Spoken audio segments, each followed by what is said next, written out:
Do you ever feel like an imposter? Do you ever feel like you're a fraud? Do you experience the imposter syndrome? This week, I'm looking at themes around that really revolve around this idea of courage. Yesterday, I talked about fear that may be holding you back, fear that may be costing you something, fear that may be pushing you forward.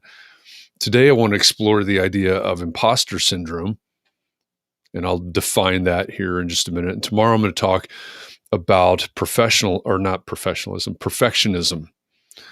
Three things that really revolve around fear and may take courage to step beyond.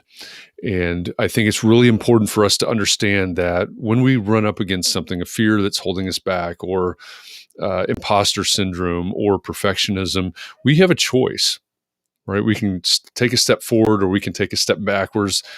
The choice is ours. The question is, if you're going to step forward, if you're going to progress, if you're going to grow, if you're going to get better, whatever that means, you've got to have a courage to step forward. So that's what I wanted to talk about today. Scott Thrift, good day to you, sir.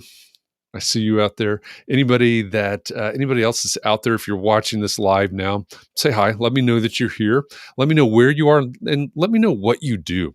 Scott's a friend of mine. He's an architect out in the San Francisco area. Who are you? Where are you? And what do you do? I'm Jeff. My name is Jeff Eccles. I am the president and chief strategy officer for Echo Engagement. I'm also the director of brand strategy for Entree Architect, which means, as part of those responsibilities with Entree Architect, I host a thing called Context and Clarity. Every weekday afternoon at 4 p.m. Eastern, Context and Clarity is a live stream, a week daily live stream inside the Entree Architect Community Facebook group. On Thursday afternoon, same time, we simulcast that. Catherine McPhail co-hosts with me. We have a special guest every Thursday afternoon, and we broadcast Context and Clarity live to the Facebook group, to LinkedIn, where you may be seeing this now, to YouTube, and to Twitch as well. Context and Clarity is also a podcast. Comes out every morning, super short form, 5 to 7 minutes every day. And then Context and Clarity is also a conversation. It's a room inside the Clubhouse app every morning at 9 a.m. Eastern. And so Context and Clarity is a lot of things. But I came to the realization, sort of had an epiphany a couple of weeks ago, that the conversations that we have in Context and Clarity, and you can guess by the name Entree Architect, that really many in the audience, much of our community, are architects. But I came to the realization a few weeks ago, I think it was when we had a theme for the week of emotional intelligence, that all of these themes that we have, all of these topics that we talk about, yeah, they're important for architects, certainly, but not just for architects. So I know that my network, if you're seeing this on LinkedIn, if we're connected on LinkedIn, you're probably somewhere in the realm of professional services. A lot of my friends, a lot of my connections are architects. They're engineers, they're accountants, they're attorneys, they're doctors, they're real estate agents, construction pros, other creative or design pros, somewhere in professional services. And these topics, whether they are emotional intelligence type topics, or they're human connection, human collaboration, human communication topics like we did last week, or this week, where we're talking about themes that are revolving around the idea of courage, these are topics for everybody. They're not just for architects. They are for attorneys, and they're for doctors, and they're for real estate agents. So I thought, why not jump on a quick live at 2 p.m. Eastern every day? See if we can gain any traction.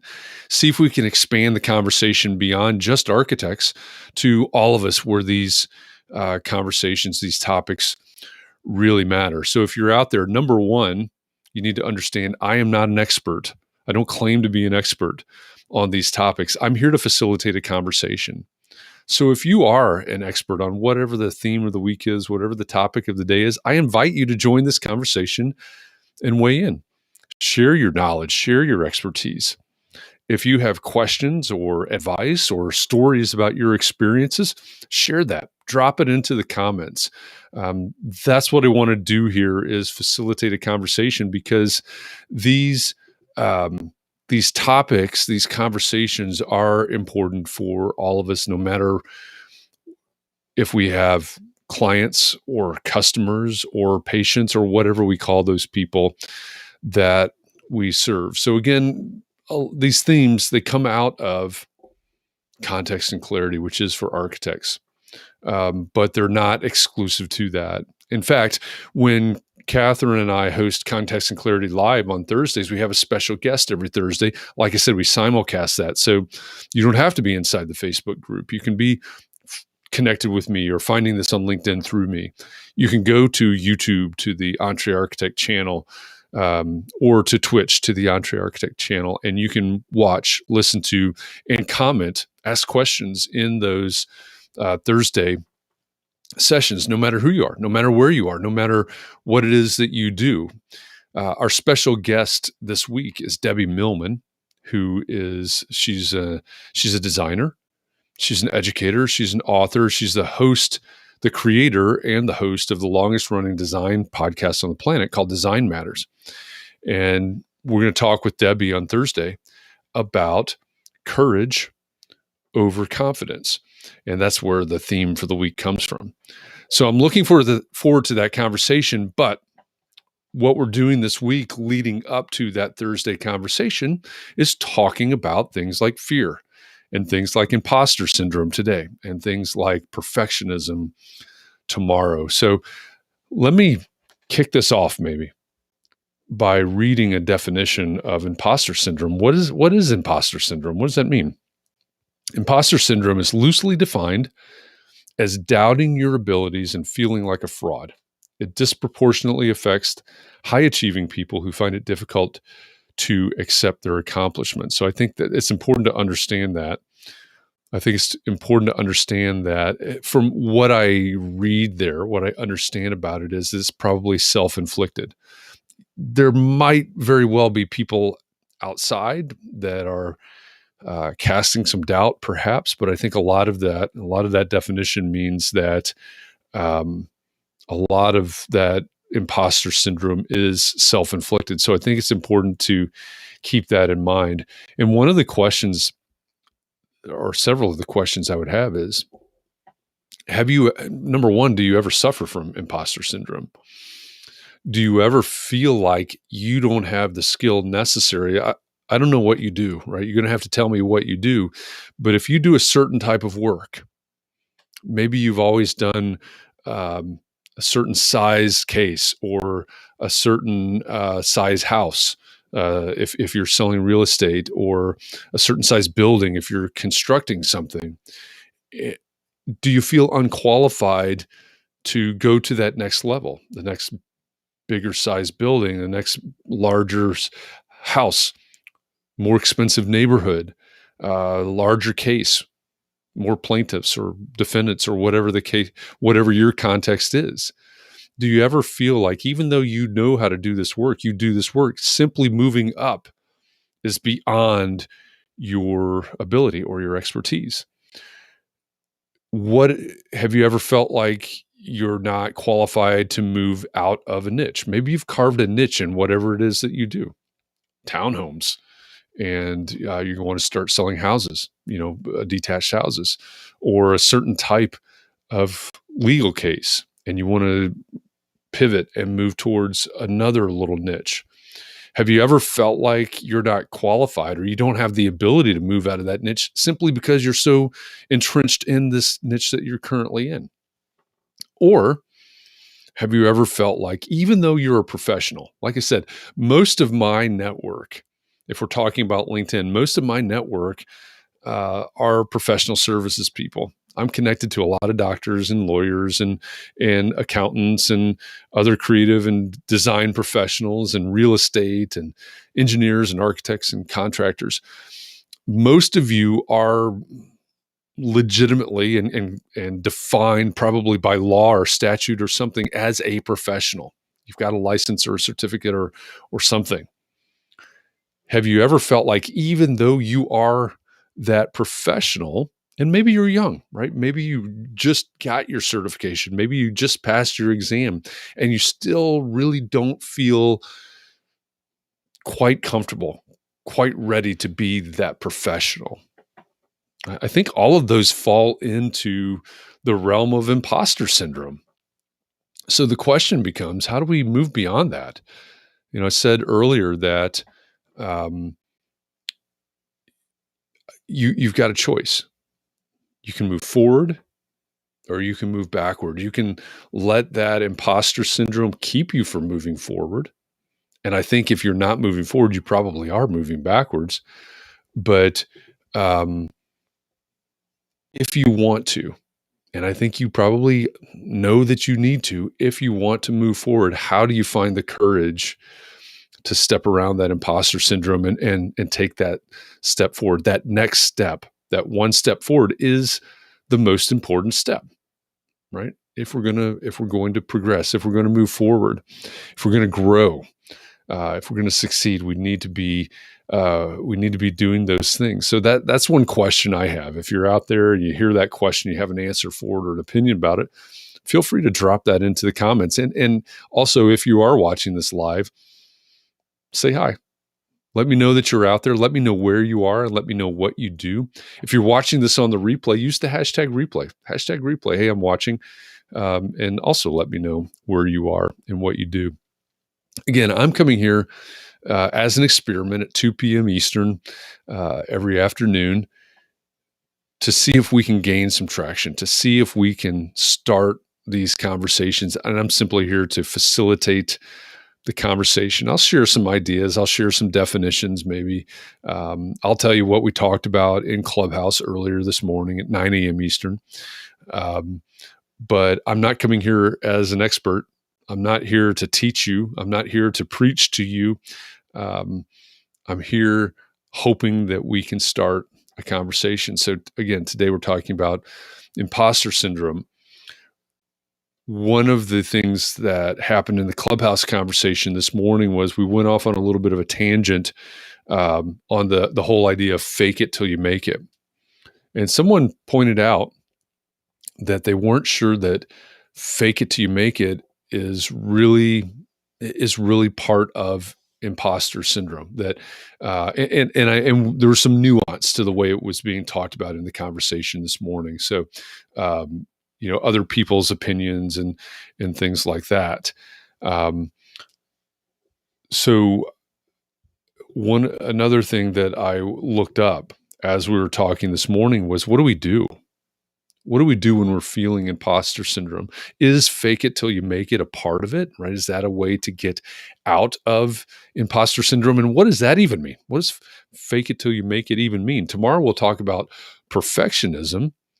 And I want to make it really clear tomorrow that when we're talking about perfectionism, and you can probably guess that at least I'm going to take the stance that perfectionism is a bad thing, that it's holding us back. It can be really unhealthy. But that's not to say that we should accept bad work, that we should not hold ourselves accountable for mistakes, et cetera. And I think it's the same with imposter syndrome and fake it till you make it. It's not to say that we should be a fraud, that we should be doing things that we're not qualified to do. We should be lying about things or anything like that. So I think we need to be really clear about that. But this morning when we were talking, I was looking for how do we get out of imposter syndrome? And believe it or not, there's an impostersyndrome.com. So you can Google that. You can look that up, impostersyndrome.com. And on there's 10 steps to overcome imposter syndrome. So I'll just read through them really quickly. The first step is break the silence, which basically seems says talk about it. Fessing up, it says, about your fraudulent feelings, gives a name to it, and it can help you understand where you are. Number 2, separate feelings from facts. Somebody brought up this morning the fact that they had worked in a company for a couple of years out of school, and they looked up to these people that were their elders, the project managers, others in their firm that had a higher position, and they always had this idea that those people had it together. They knew everything, and they knew what they were talking about. And then at some point, they left that company and they became an owner's rep on the other side, and realized that really those people that they looked up to, they didn't have everything figured out as well. They were feeling insecurity because they saw these other people that they thought had everything figured out, only to realize later that those people didn't have it all figured out either. Now, they may have had more figured out because of their extra experience and advanced experience and wisdom and such, but they didn't have it all figured out. And I think that's also, I mentioned this yesterday when we talk in terms of leadership. The best leaders out there, in fact, I would argue that no leader out there goes to their staff, their charges, whoever it is that they're trying to lead, that says, hey, don't worry about it. I know it all. Everything's fine. No problem. You don't have anything to worry about. That's not what leaders do, right? Nobody even believes that. Most of us see through that and say that there's no way that can be true. So this idea of separating feelings from fact, I think, is really important. Maybe I'm feeling inadequate about this because I see this other person and I think, wow, they're so much further ahead of me, or they know so much more than I do. Sure, maybe they do, but it doesn't mean that they know everything. It doesn't mean that I have to know everything before I can move forward, right? That next step forward is your most important step. What real leaders do is they identify the fears, they identify the obstacles, they identify the problems that we may have as we move forward, and they say that's okay. We're going to meet some resistance. We're going to have some obstacles that we're going to have to get past, but we're going forward together, and I'm going to help you get over this. I'm going to lead you through this, and we're going to figure this out. We're going to come out okay on the other end. Something like that. That's what real leaders do. That's believable. That's what we're looking for in leaders. So separate feelings from fact. Number 3, recognize when you should feel fraudulent. So that, back to what I said just a minute ago, just because we're saying get past the imposter syndrome, get past feeling like a fraud, it doesn't mean that you should be a fraud. It doesn't mean that you should be doing things that you're not licensed to do or not qualified to do or whatever. But that you can progress and you can level up to certain things. So recognize when you should feel fraudulent. Accentuate the positive is number 4 on this list. So focus on the positive, focus on the things that you have accomplished and the progress that you have made, and understand that you can keep accomplishing and you can keep making progress. I think that's really important to understand. Number 5, develop a healthy response to failure and mistake making. Again, first of all, embrace your mistakes, right? What did you learn from that mistake? Understand that you make mistakes. Understand that you fail. Everybody fails. It's okay to fail. The question is, how do we move forward from there? How do you recover and move forward from there? How do we grow from that? Number 6, it says, are the right rules. And this one I didn't understand at first. So I'm going to read their definition. If you've been operating under misguided rules like I should always know the answer or never ask for help, start asserting your rights. Recognize that you have just as much right as the next person to be wrong, to have an off day, or to ask for assistance. So make sure that those rules are framed properly, right? We build up a lot of things in our heads. We make a lot of assumptions to our own detriment. So write the rules is number 6. Number 7 is develop a new script. And a lot of what I do is based on storytelling, story structure, brand storytelling, business storytelling, if you want to say it that way. And it's really important to understand from psychology and neuroscience, storytelling, all of these things are wrapped up together, that you tell yourself a story every day. You tell yourself a story about how good you are, how accomplished you are, how qualified you are, all of those things, simply by changing that story that you tell yourself is very, very powerful. So develop a new script, tell yourself a new story. It may sound really shallow. It may sound really simple. That's the way our brains work. Telling yourself that you have the ability to accomplish this thing can be a game changer. I was reading an article earlier about the best athletes in the world, and there are studies out there, and it said that most of the elite athletes in the world don't expect, the story that they're telling themselves is not that they are going to win every time. The story that they're telling themselves is not that they're going to win this game or this race or whatever it is that they do. The story that they tell themselves is that they're going to do well. They're going to do their best and they're going to do well every time. I think that's a really important thing to understand. Number 8 is visualize success. Athletes do that too, right? They visualize what it looks like, what it feels like, what it smells like, what it sounds like to win. You can do the same.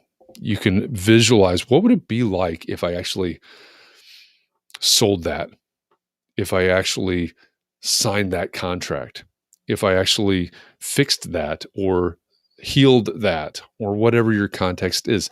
Visualize success, maybe for yourself and the people that you serve. Reward yourself is number 9. Celebrate your victories. And number 10, interestingly, on this list of 10 steps to overcome the imposter syndrome on impostersyndrome.com, number 10 is fake it till you make it. And I'm going to read this because this was a question that came up in our conversation this morning on Clubhouse. Now that it says, now and then we all have to fly by the seat of our pants. Instead of considering winging it as proof of your ineptness, learn to do what many high achievers do and view it as a skill. All right. If you ever feel like you're not good enough, not accomplished enough, not professional enough, just know that you can get on LinkedIn Live, YouTube Live, on Twitch, on a live stream, and you can still have dogs in the background, even though you have a fairly professional setup. Back to fake it till you make it. The point of the worn out fake it till you make it phrase still stands. Don't wait until you feel confident to start putting yourself out there. I think that's really important.